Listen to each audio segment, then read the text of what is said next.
ก่อนอื่นก็กับทักทายสบายดีพ่อแม่ FC เบิดสุขสุขคนเนาะก็มื้อนี้ก็บ่มีหยังคือเก่าเนาะพี่น้องเนาะก็บ่พรก็สิพาไปเบิ่งเรือนที่ว่าปลูกขึ้นใหม่หั้นเนาะพี่น้องเนาะใกล้แล้วละตุพ่อแบบได้เคยเฮ็ดท่าช่วงนี้บ่พรก็ยังบ่ทันเซาเจ็บอยู่เนาะเพราะว่าเกิดอุบัติเหตุแล้วก็รถต่ำกันก็ขาหักเนาะทางบ่พรขาหักก็เบิดไปหลายล้านเติบแล้วพี่น้องเอ้ยแต่ว่าก็ยังบ่ทันเซาเทื่อเนาะพี่น้องเนาะมื้อนี้ก็อยู่เรือนตามเคยพี่น้องเอ้ยอยู่เรือนกับเจ้ยกับหลานเนาะอยู่เรือนกับแฟนกับหลาน 2-3 คนเหลือหั้นก็ไปออกไปโลกกานาแสดงหุ้นเนาะเบาพรเจ็บเป็นก็เลยบ่ได้ออกไปเนาะมื้อนี้ก็เลยพามาเบิ่งว่าสิได้เป็นจั่งใดงานศาลใกล้แล้วแล้วบ่เนาะหลายคนก็คือสิอยากรู้อยากเห็นอยู่เนาะเบิ่งเบาพรก็มีตั้งแต่ใช้ไม้ค้ำยันนี่แหล้วเนาะคือพอเฮ็ดให้พี่น้องเนี่ยเนาะไปกันแบบนี้แหละพี่น้องเอ้ยช่วงนี้ก็ยังบ่ทันเซาเทื่อพี่น้องยังเขียนอยู่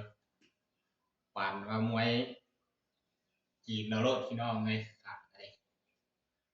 เพราะว่ามันตีงก็ตีงได้แล้วพี่น้องใกล้เซาแล้วเนาะแต่ว่ายังบ่ทันได้ว่าย่างด้วยตัวเองได้เทื่อเนาะก็เลยได้ใช้ไม้ค้ำยันจังใดก็ฝากเป็นกำลังใจให้กับเบาพรเด้อเบิดสุขสุขคนเนาะมื้อนี้ก็อยู่เรือนลั่นล่าพี่น้องเอ้ยมาเช็คจับกล้องให้หน่อยไว้สิพาไปเบิ่งเรือนเอาไว้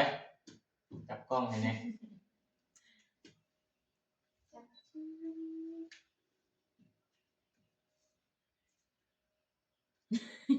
มาเข้ากล้องบัดมึงไว้อันนี้ไว้ยินบ่วางก่อนโทรศัพท์อันนี้ อย่าเชื่อไว้ค่ะเชื่อไว้ค่ะเนี่ยบ่ขาดดอกเบิ่งแนวเนาะพี่น้องมีแต่เฮิ่นนี่แหละเนาะเบิ่งเว้าก่อนยามเจ็บยามเป็นคนมีแต่คนเดียวนี่ครับพี่น้องหอมโซกล้อง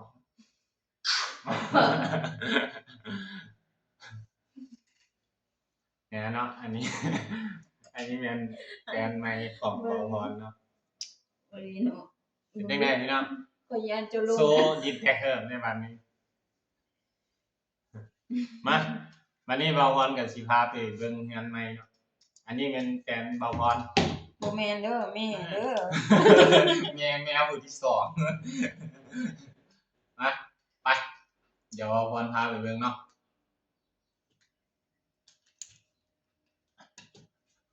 สอบเรียนสิเป็น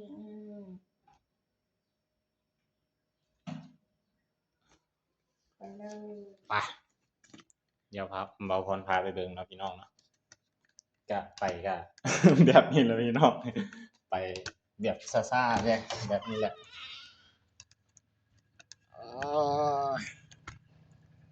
นี่ก็อยู่เรือนพี่น้องเอ้ย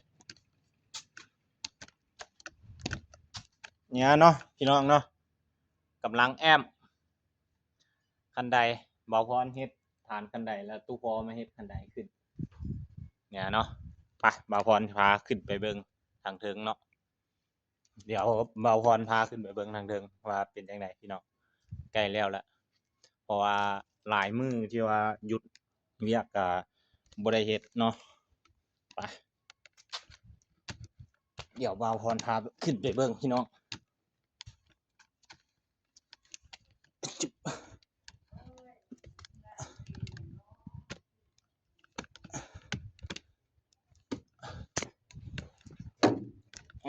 วางก่อนพี่น้องเอ้ย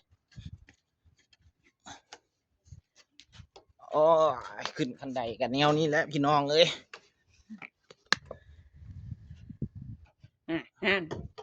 อย่า ค่ำแม่ตีนเบิ่งนี่หั่นน่ะหัวเข้ามันเป็นหยังเนาะ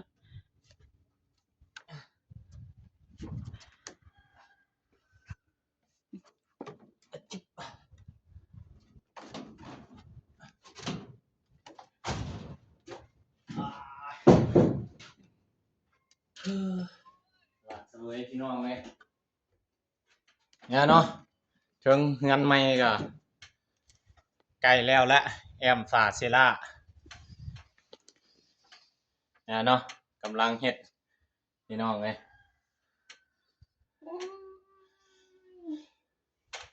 อยู่ทางเทิงที่กับสวัสดิ์เสวยดีพี่น้องเลยโอ้ย อยู่เฮ็ดอันนั้นแม่โอ้ยคนอุกแขกจะดี เนาะพี่น้องชมวิวทิวทัศน์ถึงงานใหญ่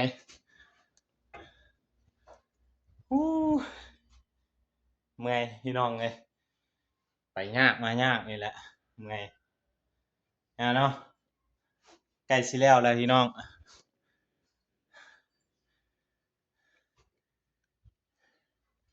ตอนนี้ก็สิแม่นวาวพรละได้อยู่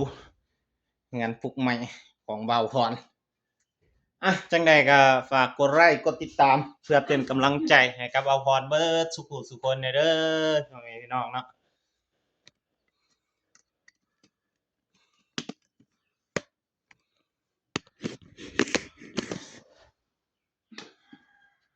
ช่วงนี้ยังเจ็บขาแฮงพี่น้องเลยมันบ่ได้ไปทางใดอยากจะเลยบ่ได้เฮ็ดทั้งตู้พ่อตู้แม่ก็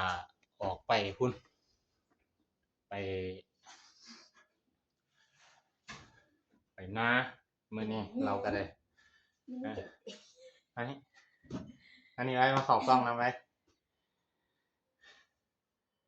เนาะอยู่บ้านทางของบ่าวพรก็มีแต่แบบนี้แหละเนาะบ่มีหยังหลายเนาะพ่อแม่พี่น้องเนาะใกล้สิแล้วพ่อแม่พี่น้องเลย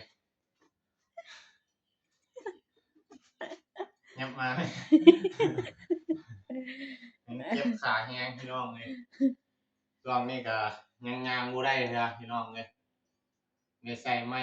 ค้ำยันไปเนาะไปอยู่เฮือนก็อยู่นำกัน3คนพี่น้องมีหลานแล้วก็บ่าวพรแล้วก็แฟนของบ่าวพรชื่อสาวสุข แม่ย้อนแม่ ปีนี้นี่เขาว่าเซาช่วงเซาแล้วก็สิได้หาเงินหาคำอยู่ทางแถวบ้านเฮานี่ล่ะก่อนจังก็สิได้ลงเมืองเนาะทางใต้เพิ่นก็ได้เมื่อก็พุ่นละเมื่อสารวัตรพุ่นละพี่น้องเอ้ยแต่ว่าเวลาเมื่อนี่สิแวะสวรรณเขตนี่ก่อนเพราะว่าแวะเยี่ยมยามพ่ออาวเพิ่นอยู่สวรรณเขตนี่พี่น้องทางพ่อของบ่าวพรเพิ่นก็อยู่สวรรณเขตนี่พี่น้องเอ้ยซั่นล่ะเนาะพ่อแม่พี่น้องเนาะทางบ่าวพรก็สิได้จบคลิปแต่เท่านี้เนาะจังใดก็ฝากกดไลค์กดติดตามกันเด้อพ่อแม่ FC เบิดสุขุสุคนเนาะปิดท้ายนี่ก็ขอให้พ่อแม่ FC เบิดสุขุสุคนเนาะจงมีสุขภาพแข็งแรงเบิดสุขุสุคนเนาะซั่นล่ะเนาะสบายดี บ่สบายได้